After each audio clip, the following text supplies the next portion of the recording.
So the other way to think about these things, which I've already touched on, is if you think about your personality disorder as helping to keep your personality, helping to keep you on an even keel.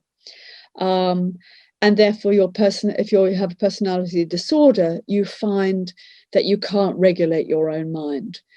Your mind becomes disorganized.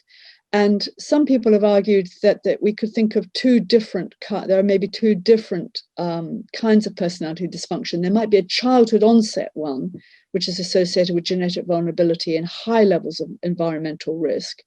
But there also may be an adult onset one, which is milder, which is triggered by environmental factors, which might even be influenced by things like diet, certainly influenced by things like relationships with other people, also affected by trauma. So, for example, trauma-related personality disorder, adult onset, is in the diagnostic books. When it comes to a relational and integrative psychotherapy, we rely on the philosophy. And I'm going to give you 3 of the 8 philosophical principles here that apply specifically to this population. 1, all human behavior has meaning in some context.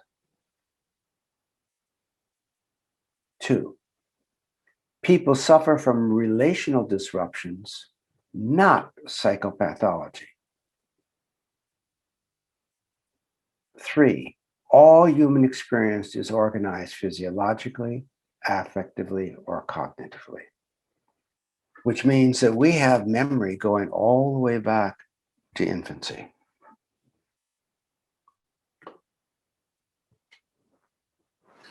Now let's think of a continuum.